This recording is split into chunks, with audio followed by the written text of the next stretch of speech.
Cet homme-là avait tellement volé, menti, trahi, blessé de gens, qu'il ne pouvait plus compter ses ennemis sur les 10 doigts de ses mains.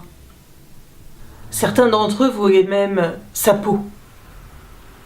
Son pire ennemi, il le connaissait bien, c'était un homme riche et puissant. Il avait engagé des gens pour le retrouver. Et lui, il savait très bien qu'il ne faisait pas le poids face à eux.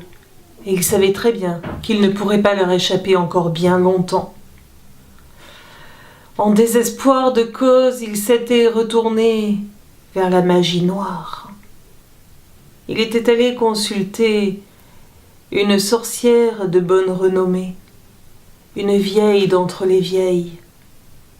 Arrivé dans son antre sombre et nauséabond, c'est derrière un rideau de fumée qu'il l'a découverte.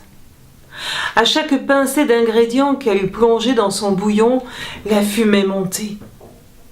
Et à chaque fumée, son visage changeait. Elle passait de la petite fille au corbeau, du corbeau au serpent, du serpent à la vieille sorcière qu'elle était. Quand elle a levé les yeux, elle l'a vue.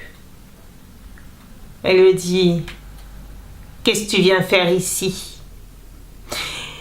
Il lui dit « Écoute, c'est simple, je viens te voir pour que tu me donnes le pouvoir de tuer mon pire ennemi. » « Ton pire ennemi ?» a dit la vieille. Attention du choc en retour, il n'est jamais aisé de débusquer et encore moins de tuer son pire ennemi. Es-tu sûr de vouloir le faire ? Mais l'homme lui répond « Oui, je suis sûr de vouloir le faire. Mon pire ennemi, je le connais, je sais où le débusquer. Mais pour le tuer, j'ai besoin de ta magie. » Bien. La vieille a tendu sa main crasseuse et l'homme a déposé une pièce d'or. Alors elle a parlé. C'est très simple. On dit que le serpent est le visage du mal, de l'ennemi. Alors tu vas sortir. Et le premier serpent que tu trouveras, tu le tueras. En même temps que le serpent, ton pire ennemi mourra. Mais attention au choc en retour.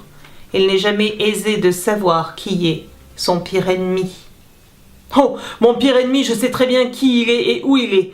Alors maintenant, je vais tuer le serpent. Il a remercié, il est sorti, et il s'est empressé à coups de bâton dans les fourrés de chercher le premier serpent qu'il trouverait. Il en a trouvé un, de belle taille et vif. Alors il a dégainé le poignard qu'il avait à la ceinture, et il s'est élancé pour aller couper la tête de la bête avant qu'elle ne s'échappe. Dans sa hâte, son pied s'est pris dans une racine, il est tombé vers l'avant et son couteau s'est planté dans sa poitrine. Il est tombé à terre, et pendant qu'il se vidait de son sang, pendant que la vie le quittait, la voix de la vieille résonnait dans sa tête. Il n'est pas aisé de débusquer son pire ennemi et de le tuer. Attention au choc de retour. Lui, s'était simplement trompé d'ennemi.